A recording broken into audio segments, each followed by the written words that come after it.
Got a bit of a project today. A couple years ago, I rebuilt the seat in the Courier. Now I used the rear seat from an Econoline, like a late 90s, early 2000s Econoline passenger van seat. I used the Courier frame. Now the problem is the Courier frame has these buckets and stuff. I'll show you here. The other seat. The Econoline seat just has a straight, flat cushion on it. Kind of like this. This is the back of the Courier seat. This is identical to how the Econoline was set up.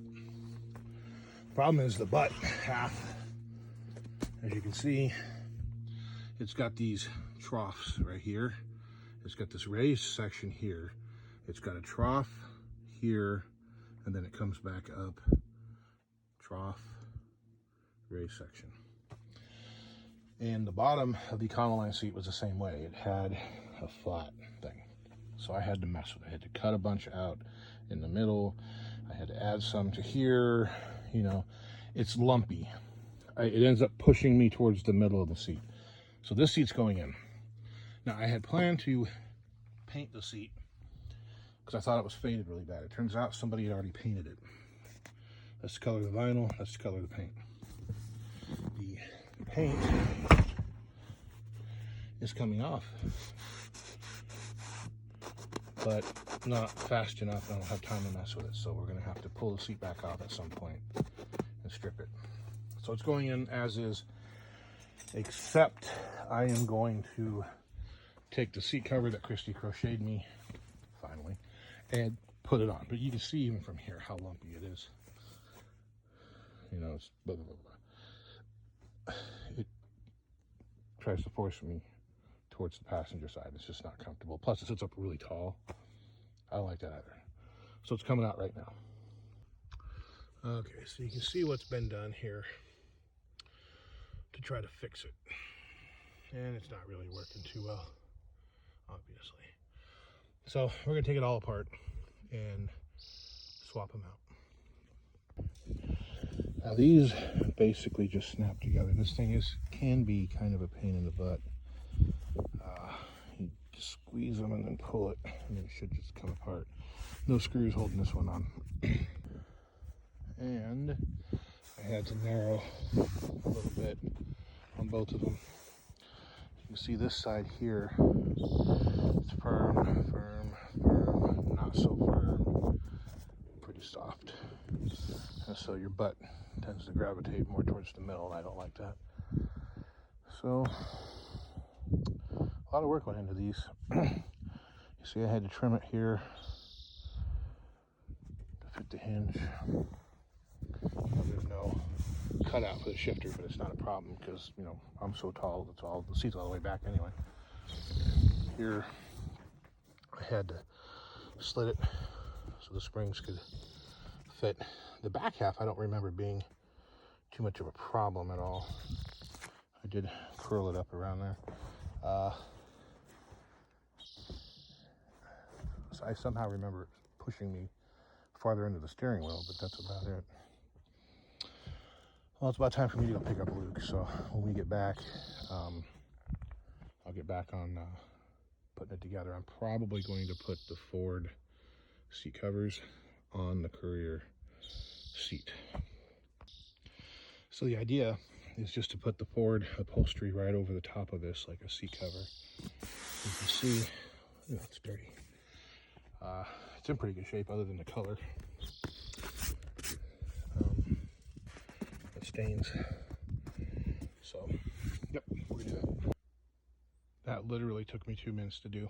It's done. It's all snapped in. One thing I forgot to mention, this ugly mess right here. These seats come with an armrest on the right side. So this is the hole. Of course, the hole was kind of wallered out. So we took the upholstery off the armrest and used it to make a patch. I had to patch it from the inside.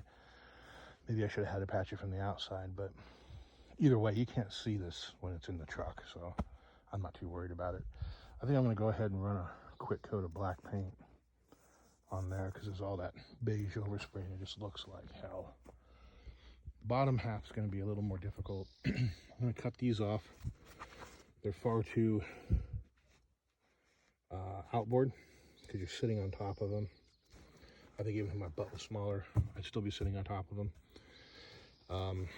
And the Ford cushion has a recess for them where the Mazda doesn't. So we're just going to cut them off. They've already got a hemmed edge here, so they're not going to unravel. We'll just cut them like that.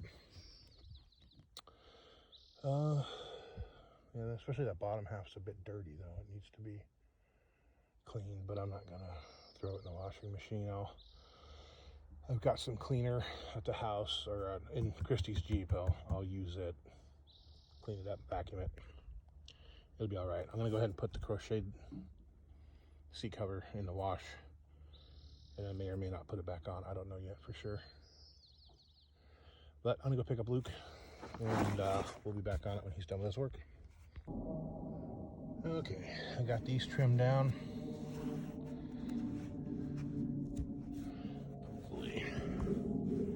Yeah, it's not the cleanest looking thing in the world, but you won't be able to see it, but it shouldn't affect anything. What I probably should have done was cut it a little bit longer and maybe sewed the two ends together, but I don't really care. I think it'll be okay. It's just too bad it's so close to the edge here. My butt's way bigger than that. Way bigger than that. Okay. There's a little bit of padding. It's not very thick. A little thicker here. It's not going to affect the seat though. I mean, it'll be a little more comfortable maybe, but it won't be pushing me into the roof like it was. Okay. So there we are. As you can see, the cutout isn't here, but it's not important. My seat's all the way back. I'm a fatty, plus I'm a pretty tall guy anyway, so the back's a little baggy. Doesn't matter though, you know. It's a seat. See, and there's the butt. And there's the seatbelt hole. We're gold. Now it's time to put her back in. And there we have it. It's in. It's oh so comfortable. You can barely even see these. See, that's the passenger. That's mine. You can see where they come out. It would be terrible if it was all the way over here. It would be digging into my hip.